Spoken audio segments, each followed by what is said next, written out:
Салам достар. Достар, біз бүгін сіздерге қалай продакт шығаруға болатынын үйретеміз. Олай болса кеттік. Бірінші жаттығу, ол жаттығуда біз штанга көтереміз. Яғни штанганы міне осылай ұстап көтеру. Ол продакттың бүкіл жерін шығарады. Яғни шеткі, астыңғы жақтары. Сонымен достар, бірінші жаттығу былай жасалады. Қолымызды барынша алыс ұстауға тырысамыз, штанганы ұстаған кезде, және төмен түсірген кезде, қолымыз осылай болу керек, техника міне, көрдіңіздер. Осылай көтереміз. Осылай. Сол кезде сіздің бүкіл күш сіздің грудагыңызға түседі де, сіздің кеудеңіз өте жақсы күш түскендіктен өте үлкен болып өседі. Және қазір жасаған кезде сіздер біріншіден техникасын дұрыстап үйреніп алыңыздар.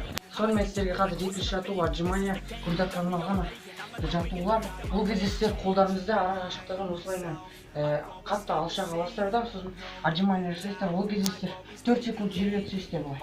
1, 2, 3, 4, 1. 1, 2, 3, 4, 1. 1, 2, 3, 4, 1. Міне осылай жасаған кезде сіздер осылаймен істейсіздер.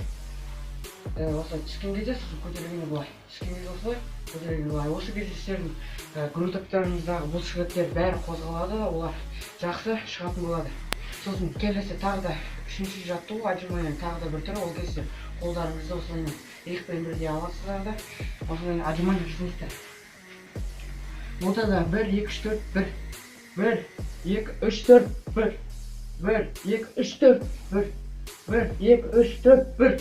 Міне осылай жасайсыздар. Ол кезде сіздерде тағы да осылаймен ортасы жақын болғандықтан ол грудакқа бірден күш түседі да, сосын осылаймен өздеріңіздің тренировкаларыңызды жасасаңыздар, онда грудак жақсы шығатын болады.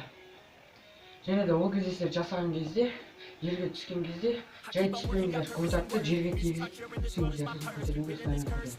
Тағы да отжиманияның бір түрі, ол кезде сіздер қолдарыңызды осылаймен ұстайсыздар да жасайсыздар.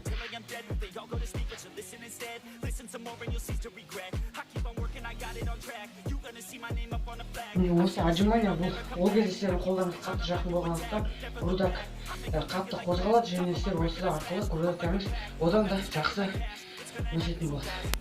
Сонымен достар, сіз грудакты шығару үшін соңғы жаттығулардың бірі брусья істеу керексіз.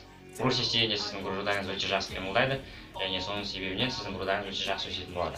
Және де сіздер брусья жасаған кезде кішкене алдыға қарай қойыңыздар, сол кезде өздеріңіз көріп тұрғандарыңыздай грудак қатты қозғалады, және де жақсы шығатын болады. Видеомыз аяқталды. Видеоның соңында айтарымыз, біздің видеомыз сіздерге ұнаса, лайк басып, комментарий жазып, біздің каналға тіркеліп, ең бастысы қоңыраушаны басуды ұмытып кетпеңіздер.